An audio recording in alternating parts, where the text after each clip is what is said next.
SPO3? Magandang araw sa iyo, Idol Rapi. Magandang araw din sa iyo, SPO3 Tuken.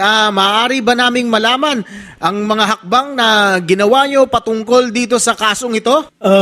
Rapi, pwede bang tumawag ka na lang sa susunod? Inaantok pa kasi kami dito sa stasyon eh. At saka dapat, di na inirereklamo yan. Kasi kami mga pulis dito sa barangay, baliktad, inaantok pa. At mamaya may inuman pa kami. Kaya, pwede ba? Huwag ngayon, please. Please lang, huwag ngayon. Kung pwede lang, ginugulo niyo yung pagtulog namin eh. Sige na, Rapi, at may inuman pa kami mamaya. Matutulog muna kami. Salamat sa pagtawag. Maraming salamat sa inyo, SPO3 Tuken. Sana hindi na kayo magising. Ipagpatuloy nyo lang yung trip nyo sa buhay. So, kayong dalawa, anong trip nyo? Sharing.